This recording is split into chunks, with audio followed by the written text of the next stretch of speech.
Speaker, and I thank the gentleman for yielding. I cannot state strongly enough I am vigorously opposed to the 3 free trade bills that we are considering today. On behalf of the businesses and workers of Western New York, I implore my colleagues to vote against today's free trade but not fair trade bills and put an end to the era of giveaway trade. None of the free trade bills we voted on in the last 20 years, including these bills today, were designed to protect American manufacturing and American jobs. They were designed to protect multinational corporations operating in the towers of New York, London, and Shanghai. These companies could care less where their goods are made as long as we allow them to sell them all over the world. As American legislators, we have different responsibilities. We must care where goods are made. We must care to do everything we can to make sure that they are made in the USA, and I think many people would be shocked to know that there is little in the current trade agreement to prevent our own trading partners from developing new regulations that we have done all these years, making it harder for us to sell our goods in their country. Using the non-tariff barriers, they could place a dozen arbitrary restrictions on the American-made cars, and they do, in order to stop Chevy, Ford, and GM from being sold in South Korea. Do you know how many car dealers sell American cars in Korea? 26. I would imagine most major cities in the United States have 26 car dealers that sell Korean cars in their city alone. With that picture, this is not free-flowing trade. We are restricted.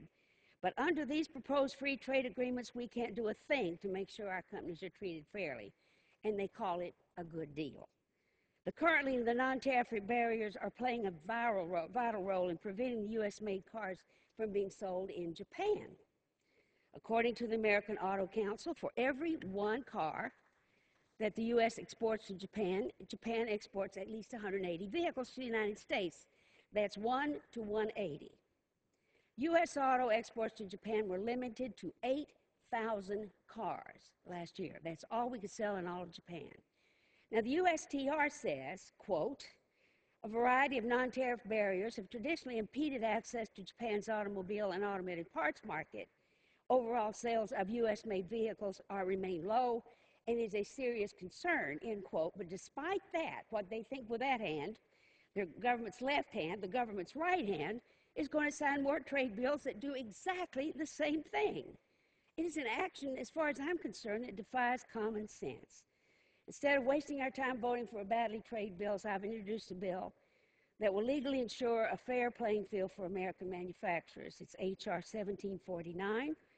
The Reciprocal Market Access Act would require both the U.S. government to consider tariff and non-tariff barriers when negotiating a trade agreement with another country and not reduce our barriers until that has been done, our tariffs, excuse me. This approach would guarantee that American manufacturers has the same opportunity as foreign competition. May I have another minute? As the foreign companies to sell their goods around the world. If a country's trying to stop the sale of American-made goods, we have a snapback provision which will stop the free trade agreement. It's a no-nonsense approach. It is bipartisan in the House.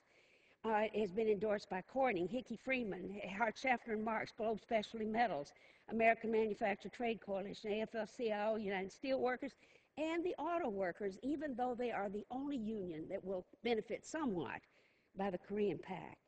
Congress needs to wake up. And we need to make countries like China and Germany see who's going to dominate the green manufacturing for generations to come. We have just about lost that great thing that we pioneered here. Over and over again, we have waited and watched. And the most recent ones that trouble me so much is General Electric giving away their intellectual property on airplane engines to China, and GM forcing to give over the technology of the Volt to be able to sell there.